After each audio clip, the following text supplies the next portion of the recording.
My name is Cassandra. I am 28 years old. I'm from outside of Pittsburgh, Pennsylvania.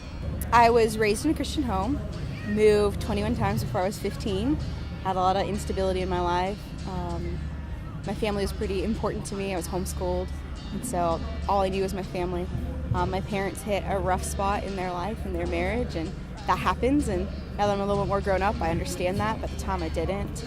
I thought it was my fault. I thought I had done something wrong, and just internalized a lot of things that wasn't really anything to do with me. But when you're young, you think things like that.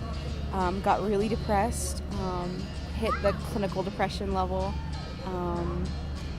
thought a lot about suicide, thought a lot about how to alleviate the pain, because when you're young, like, all you care about is, man, my life sucks, or this just hurts, and I don't know how to deal. I don't know how to make it through. I don't know how tomorrow's gonna happen when today I'm gonna cry myself to sleep at night. Just thought a lot of dark thoughts. I knew God. I was going on mission trips, going to a lot of conferences, and doing the Jesus thing, but I still had to wade through my own pain and my own sorrow. And when I was about 17 years old, a youth pastor got a hold of me and was like, "Cassandra, get in the van." Basically, she just knew that it was a very dark time in my life, and I didn't really know where we were going or what we were doing or anything, and got in this sweaty van filled with other teenagers, and we went to Cleveland. I went to an Acquire the Fire event, and man, I walked in that building filled with screaming teenagers and pyro and loud music, and I didn't know what was going on. I was very scared, just the depression, the anxiety. I was terrified to even be there.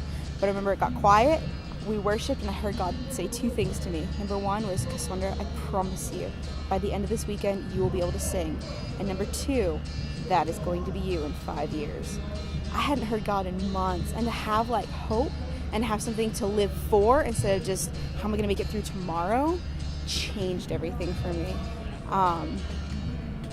I can't really explain that moment. I think all of us are searching for that moment when God gets a hold of us and says, "I have something for you. I have a plan for you. I know what you're going through, but we're going to make it." And the song that was kind of the theme of that year was, "And I will love you all my life, for you are my reason, the one that I live for."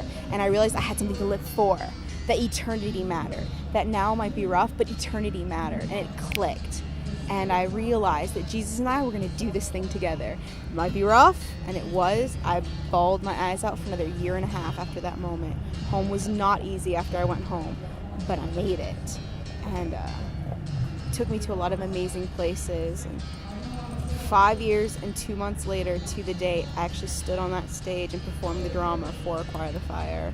And I actually got to go reach myself in retrospect and go and reach other girls who didn't know if they were going to make it. Reach out to other guys who thought, "I don't matter, I'm a loser, but what matters in life? I don't know. What of, who have dark thoughts." And I got to go pray with those kids. I got to go hug those kids. I got to record their stories and capture the moments where they thought for a second, "I have hope." And that has made the difference. I made it. Those kids are going to make it. And I believe that your listeners are going to make it. There is a hope. You can do it.